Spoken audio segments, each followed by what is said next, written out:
Welcome back to the Dylan Shea channel. 10 transfers that need to happen. Teams need maybe a title challenge, a player to help them, relegation, mid-table. They just need security in the Premier League, or a team that's fighting for European places. My room is absolutely boiling right now. My room, I cannot tell you how hot it is in here, honestly. It is boiling. I don't know why it's so hot. I would take this off, but I don't want to.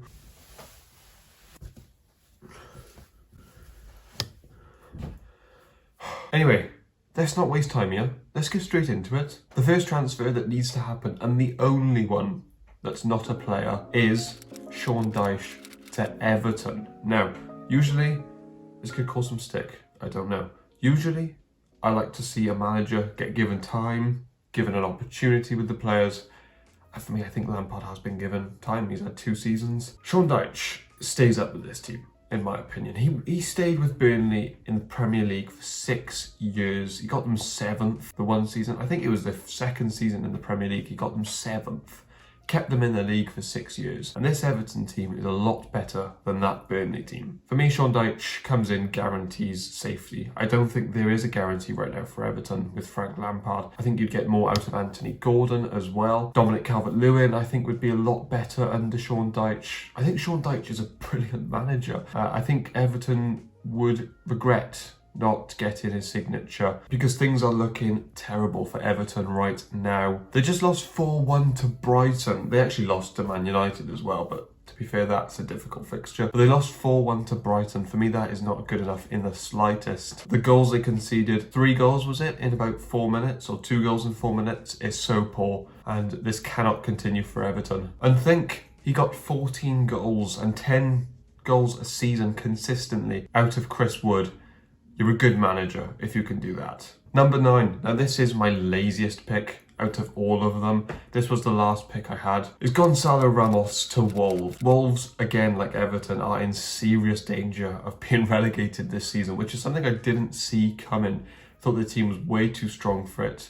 And I think the lack of a striker, because let's be honest, Diego Costa is nothing at the moment. He's averaging 17 touches a game, which is so poor. He's not in the game at all. He has 0 goals from an XG of 2 as well. He's missed 3 big chances. Even when you look at Southampton's striker, who are 20th in the league, Shea Adams, he's averaging 30 touches a game. So he's just so much more involved.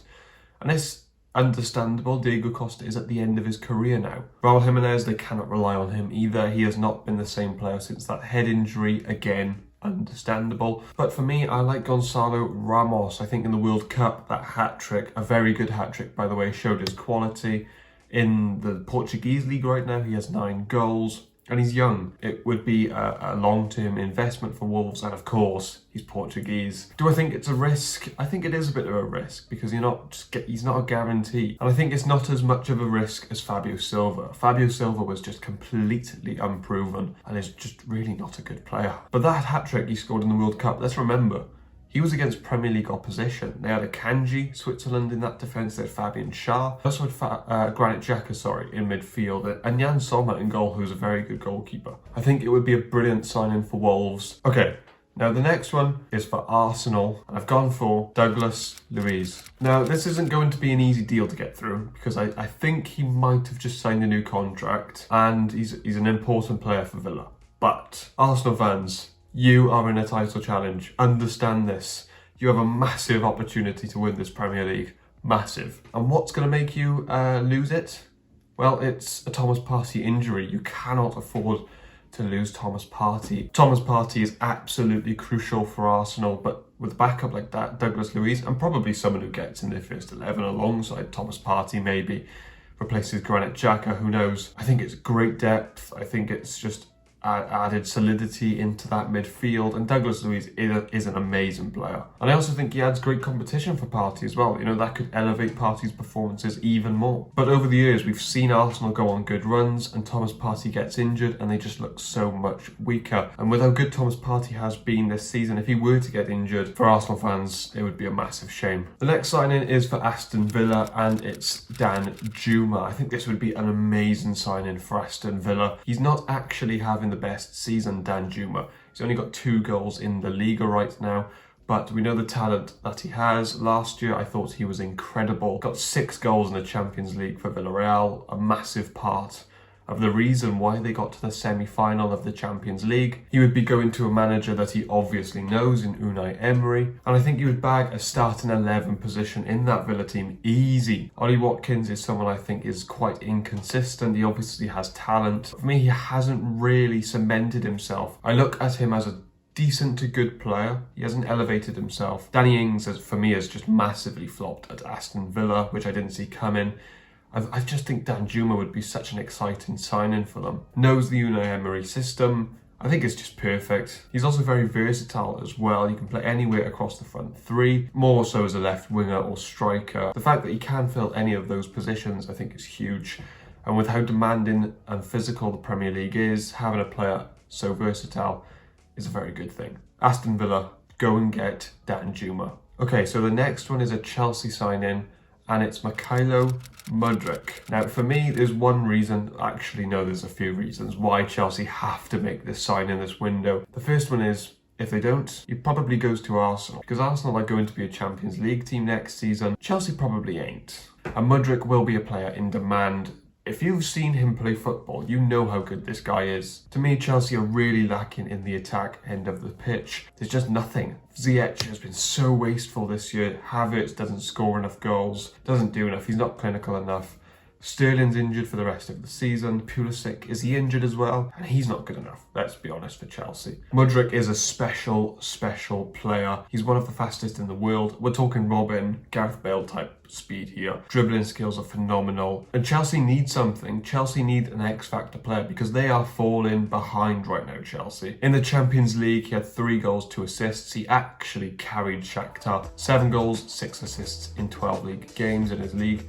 For Shakhtar as well. This is just a really special player we're talking about here. Mudryk is so young as well. I think he's 21 years old. Chelsea, for me, have to sign him before Arsenal or anyone else does. The next one is Pedro Porro to Tottenham.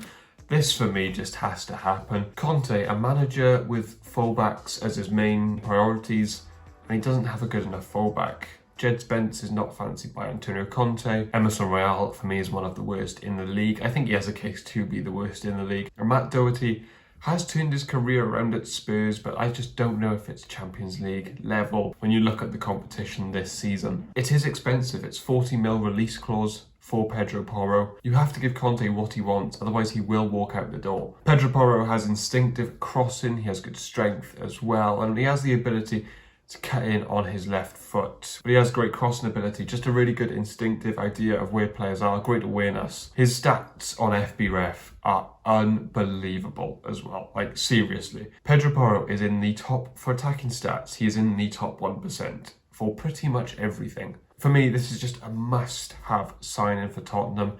And Chelsea are interested as well, and other teams across Europe. Tottenham will miss out on this opportunity if they don't act quickly. The next signing I think that needs to happen is Piero Hincapié to Leicester. Leicester need a centre-back desperately. Fice has been good this season, despite what happened at Liverpool, but Piero Hincapié is left-footed, which is something that Leicester are lacking, is a left-footed centre-back, and those 2 own goals do not happen. Well, if Piero Hincapié is there because he's left-footed, he can just clear that. Leicester are currently playing Daniel Imati, and I mean, he is just not Premier League level at all, not where Leicester want to be anyway. I thought Piero Hincapié had a brilliant World Cup, really impressed me when I watched him. His tackling is great, his defending is just very strong. Leicester have made such smart business in the past, and Piero Hincapié doesn't have that status right now, but he's still linked with teams. Imagine when he does get that status. There's no chance Leicester will be able to get him. I think if they go for him now, they'll be able to get him. I think it would be a great signing for them. The next signing that needs to happen is Aaron Wan-Bissaka returning to Selhurst Park. I think this would be a great signing for Crystal Palace. Did consider Jed Spence on loan for Palace, and I think that would be a brilliant signing as well for them. Let's not forget how good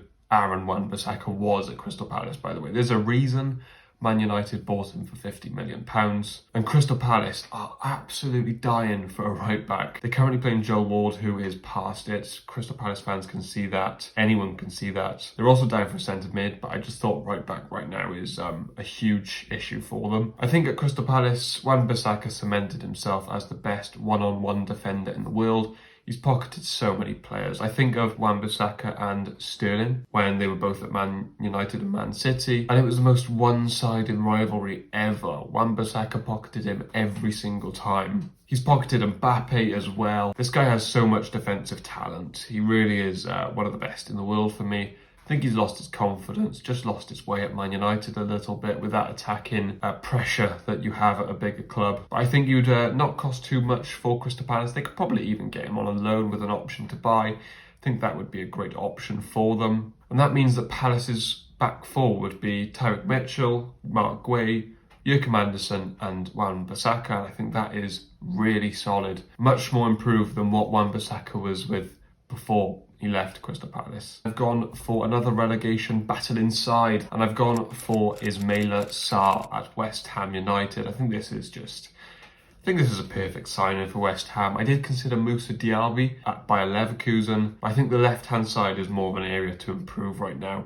Despite I think Courtenay is a good player, and Jared Bowen is really struggling at the moment. I think Sarr comes in, he can play both sides. West Ham are in the Europa League, are they? Or Europa League 2. So they do need more bodies, and I think Ismaila Sarr is a perfect player for them. We know the talent Ismaila Sarr has, but one thing I didn't see coming, he's been on the right-hand side for Watford for the last few years, often being a winger, not really playing that inverted winger role. When he played for Senegal in the World Cup, he did play that role, and I thought he was excellent. I thought he looked so much more dangerous near that zone 14 area, that's by the edge of the box in the centre position.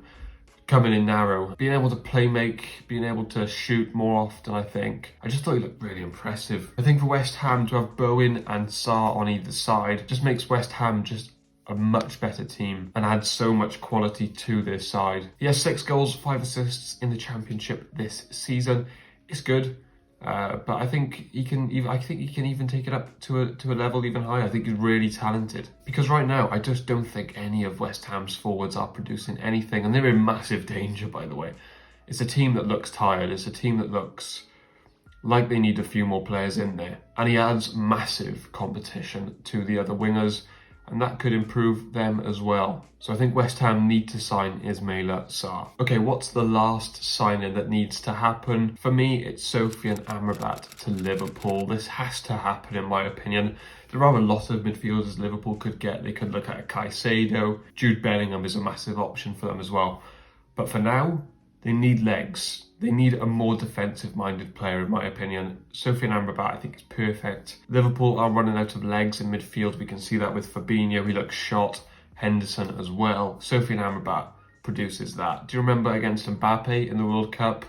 Pretty much kept up with him and then done an amazing tackle. Floored him, pretty much. I thought he was so impressive in the World Cup, Sofyan Amrabat. I thought he was one of the best players of that tournament. He's been excellent for Fiorentina as well. I just think this is such an obvious move in my opinion. But he's brilliant on the ball as well, not just off of it. He's in the top 3% for progressive passes, which is something that Liverpool could do with. I think an extra player that can move the ball forward. Do you think Sofyan Amrabat is a perfect option for Liverpool? Do you agree with these choices? Who else do you think is a must-need in the Premier League right now? If you enjoyed the video, give it a like and subscribe if you are new.